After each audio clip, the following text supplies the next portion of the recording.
Good evening, fellow classmates. My name's Dawn Post. I'm a children's rights attorney here in New York City, and I do state what my profession is because I think it's important for all of us to understand when we come into this type of work or when we come into these type of classes that our own personal experiences and biases and professional experiences and biases are going to influence not only our reading but our work and our discussions about it. So I wanted to explain that up front.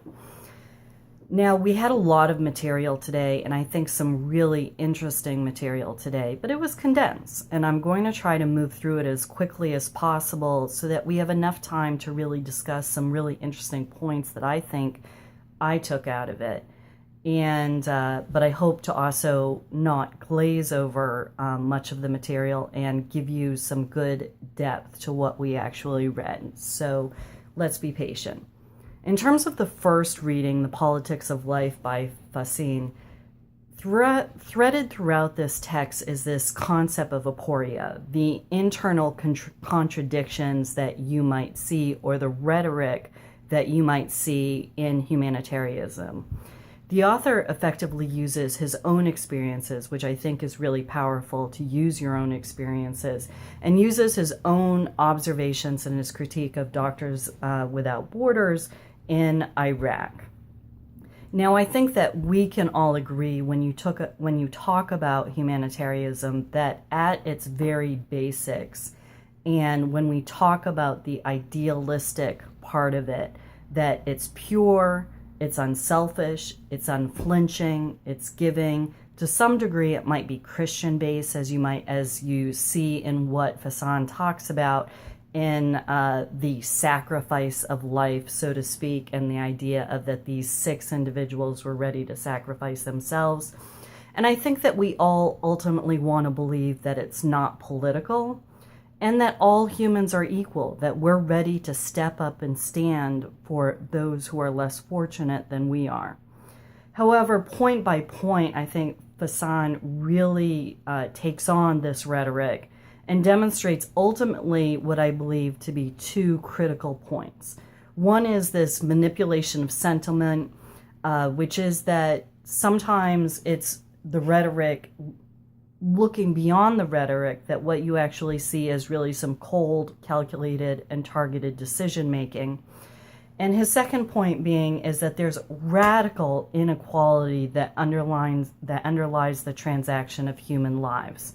And again, this goes to being cold, contractual, in my opinion, and targeted. So looking beyond the rhetoric and looking at the Iraq project, the original justification, and as we read, there was a great deal of internal debate about the efficacy of what they were doing, that each life saved counts. And in addition to that, some actions save lives. So you have 6 professionals who remained in the area. And I think it's important to look at the numbers because there were 35 hospitals and hundreds of professionals that were in the area. And in the one hospital that these 6 professionals were going to work in, there were at least 60 professionals and 11 operating theaters. So in reality, how effective were these 6 professionals that were left behind by Doctors Without Borders really going to be effective? How many lives were going to be saved? And this is where you get into the ideal versus the reality. So the first inequality is between what they called the sacred life, the soldiers who were coming in. And the opposite of that is the sacrifice lives. That was the inhabitants, the Iraqis. It was interesting that he actually talks about that one soldier, if you actually calculated it, equaled the lives about 1,000 inhabitants. So the calculation, he argues, is an actual improvement because when there's no one counting and there are no lives that are counting, then it means that lives barely count. So his point in talking about the sacred life versus the sacrifice life is the inequality in terms of what these 6 individuals from Doctors Without Borders were trying to do. They were trying to be an equalizer to help shift the inequality. And this is the ideal, this is the rhetoric in line with Christian ideals, because the ultimate sacrifice of one's life is for the life of another is probably one of the most important ideals in that type of rhetoric. But the fallacy of this argument was demonstrated as soon as two of the professionals were kidnapped. And upon return, and before any real casualties came into the area in order for lives to be saved by these 6 professionals, all 6 left the country. So the mission was diverted. Save the abductees, get them back, and then ultimately everyone left. Where were the ideals then? And where was the commitment to these ideals? Their commitment to the charter that they talked about in their arguments in Paris. Ultimately, their lives were found to be more important. So I do mention the charter because it was part of the discussion points, but part of their charter is to be in war zones. And it seemed to me that when you talk about the rhetoric of saving lives, if you're also talking about what it is to effectuate your own charter, which was to be in war zones, that's also to help with contributions to your cause, obviously. So I think you really need to look deeper beyond just the idealistic version of what's in charters. So the next point that he talks about is the real difference between the expatriates, the Western volunteers who are going into these countries, versus the nationals, the local paid employees. And this comes out through other readings that we look at later. But the inequality that as many as 6 out of 10 who are going to be killed are actually going to be the local paid employees, not the Western volunteers. And that number he actually points out is probably much higher than was actually reported. His next is the idea that humanitarianism is actually a government in and of itself. There's this merging of politics and humanitarianism. You actually have people who are part of various NGOs that end up working within government itself, or vice versa. And then the bringing of politics into the work in and of itself, and which is an important point. And his last point is bearing witness and providing voice, and the inequality of lives in that, because you're not there to save lives. You are seeing lives who are devastated. You are seeing lives that are lost. And there's this idea that by bearing witness and providing a voice, that you are somehow nobly bringing the cause to the forefront to the rest of the world. But in doing that, are you also not, there's this inequality in terms of your life versus the life that is lost. So moving on to the second article, which was the rapid response in Indonesia. And it was really a fascinating look in terms of how email can be used in humanitarian efforts. Here, what the author states is resulting in the ad hoc exercise of telemedicine. So there's always this assumption that email is neutral, it's transparent, it's a purveyor of content, but there's this false sense of proximity to the field in terms of the efforts that are being made on the ground.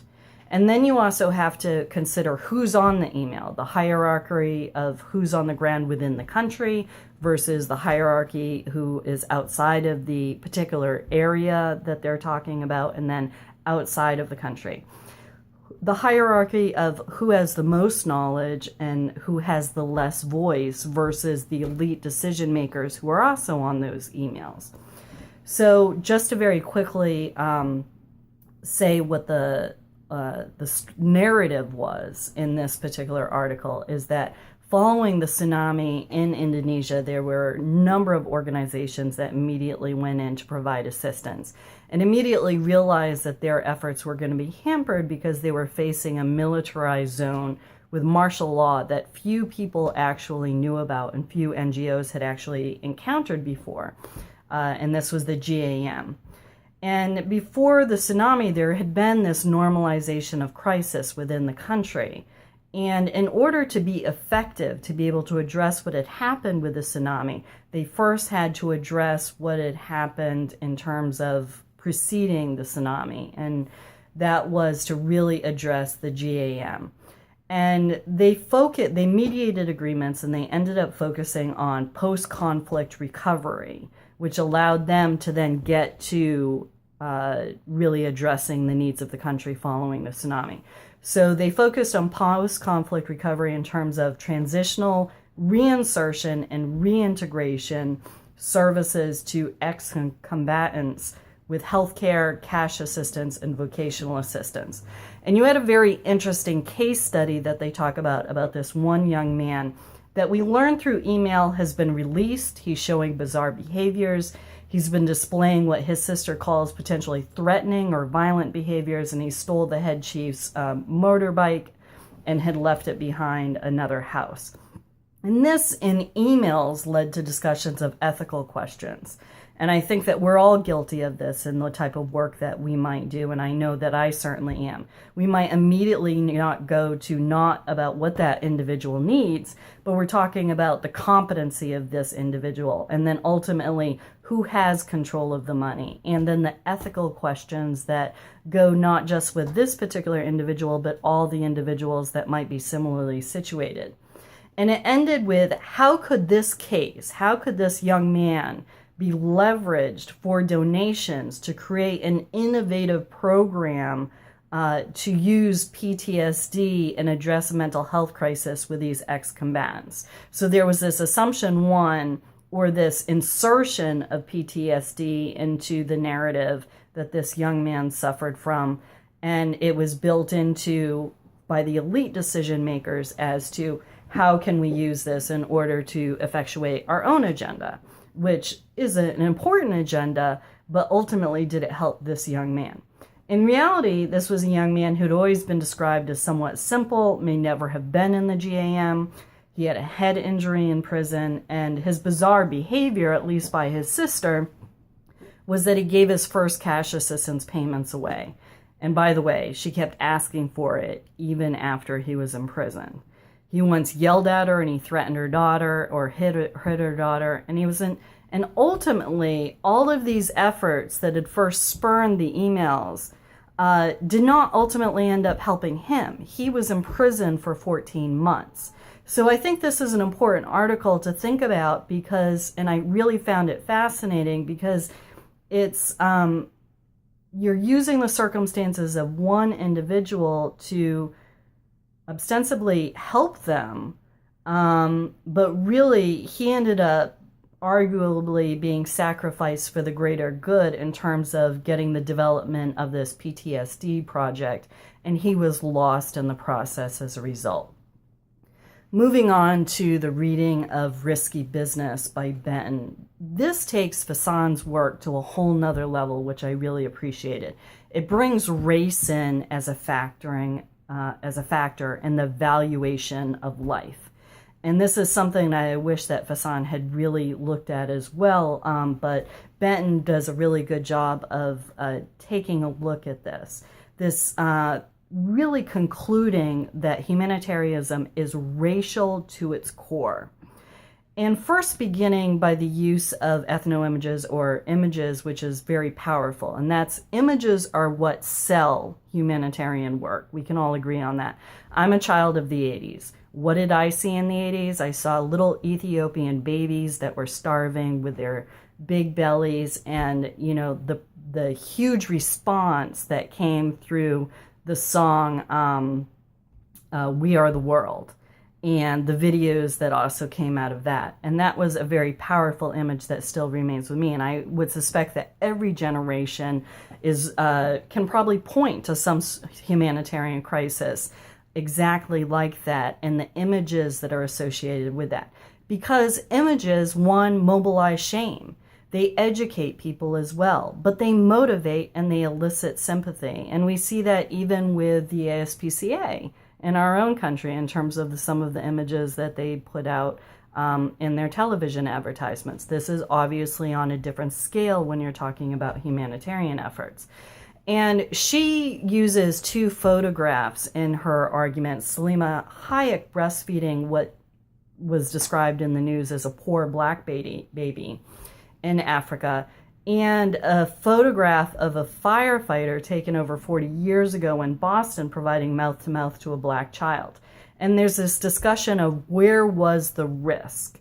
And ultimately, the risk she talks about is the risk that was presented to the white firefighter and to Salima Hayek, who in that photograph is associated as being very white.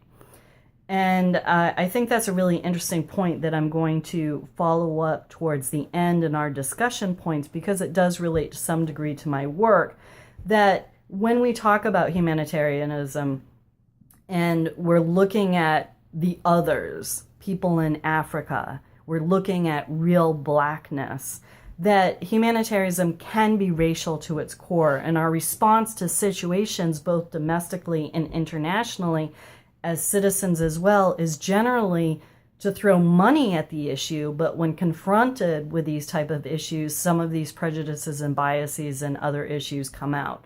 And ultimately, that's going to impact any type of humanitarian work. Now, the Double Bind article I found really interesting, because the one point that I really took out of it was the one sentence that the problem is the white people. And this is something that was touched on lightly by some of the other articles, but not as much. And it was just really simply stated. The problem is the white people. You have white people who are coming into these third world countries who are telling people what to do, how to make their lives better, how to run their agriculture, how to perform better, and this type of thing. And it's this humanitarian virtue that we feel virtuous in terms of going into these countries. And he talks about Doctors Without Borders through their inception to today, and the difference between the volunteers versus the people who are actually on the ground and employed within the countries, and the real distinctions that are made there. And I actually found it to be a little bit of a disturbing article, you know, as they talk about these young cowboys that are just kind of coming through the country, not really having roots to a country, but telling everyone else what to do. And that really brings a lot of value judgments to the work, I think.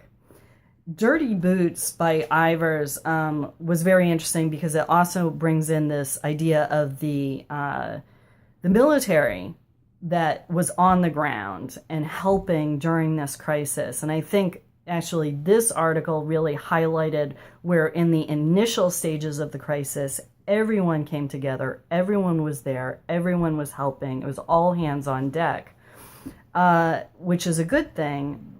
But what really struck me was in the beginning of the article, she talked about standing at the airport after a few days of being there, and she was leaving for a well-deserved rest, and seeing these Save Haiti civilian invasion arriving in private jets with their granola bars in their backpacks, with freshly printed Earthquake 2010 t-shirts, stethoscopes at the ready, and posing for team pictures. And again, this brings to mind this idea of this white imperialism or colonialism, of these white saviors here to save the day. And what she also talks about in that article in the book is the idea of impartiality, which is not possible if aid is delivered as a tool to swing opinions, win support, or advance one ideology over another. And unfortunately, foreign aid is always going to be tied in with politics. And I think that we have to take a really good look at even NGOs who are not associated with government work, but yet may have their own incentives in terms of going into certain countries or not. There was actually a really interesting, on CNN, there's a show called Believer that just recently came out with Reza Aslan. And this past Sunday, he actually took a look at Haiti and the conversion of many, many people in Haiti from voodoo to evangelical Christian. And one of the first things he said is the amount of money that was pouring into Haiti from evangelical Christian groups, and how many people as a result have converted to Christianity there. Schools are being built by these Christian groups, and food aid is also implicitly tied into that. So that's somewhat of an aside, but I think is something interesting that I took out of that show, though ultimately that was not the purpose of the show.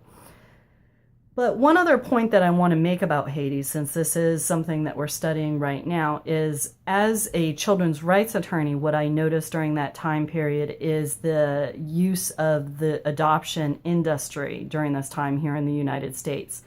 When there were all these orphans or supposed orphans within Haiti, there was this outpouring here in the United States.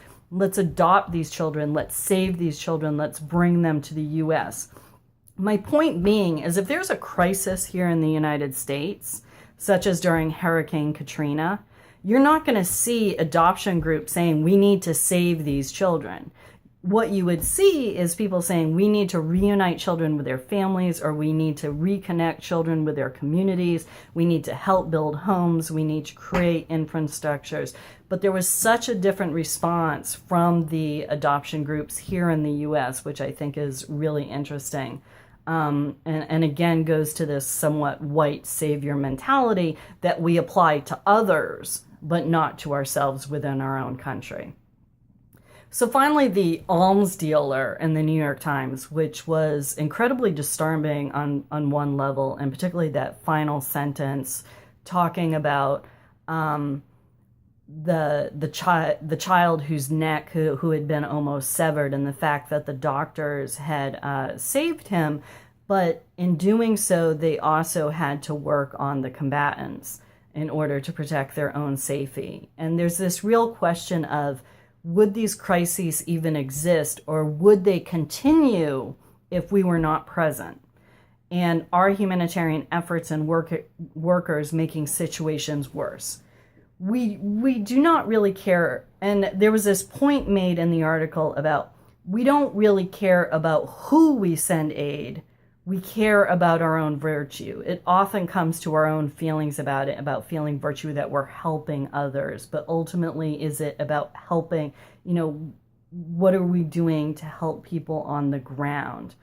One other point that I took from this article is that there's no aid workers that have ever been dragged before a court for mistakes, let alone complicity. And when I say complicity, that's when individuals may actually remain silent in the face of atrocities that they're seeing.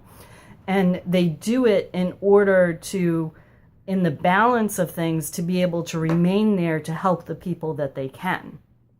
So that's one of the first type of discussion points that I want to bring forward, is this idea of, is it worth it for the greater good to make these type of sacrifices?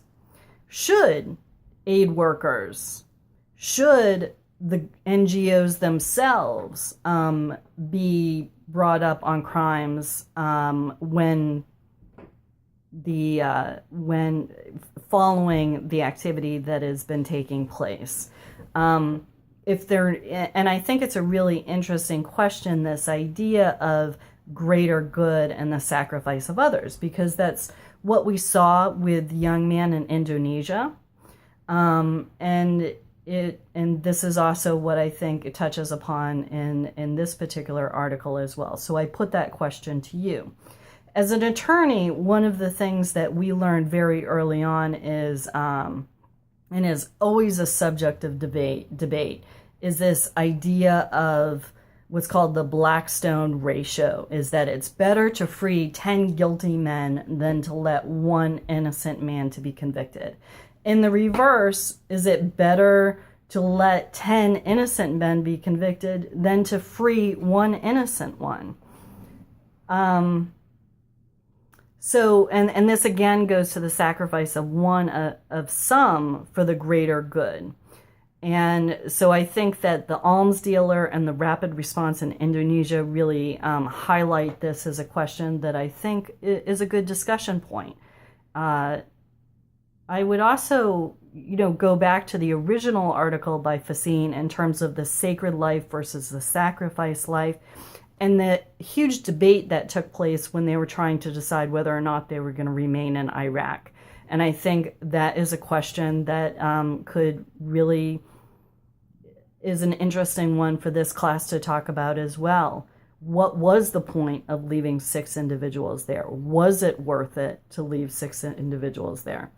And the articles highlight a lot of failures. All acknowledge, outside of foreign aid, that there really tend to be good intentions, but are we ultimately really doing the good that we want to do? How do we shift from aid to enterprise? How do we shift from poverty within these countries to wealth creation? How do we shift from paternalism to partnerships, from handouts to investments, from seeing the poor as burdens to seeing them as creators, and from encouraging dependency to integrating the poor into networks of productivity and into an exchange? And obviously, those are much bigger questions that we would not have a lot of time to talk about, but I do want to put them out as points. So I will leave it there, and I hope that, and I'm very interested to see your responses to some of these questions. Thank you.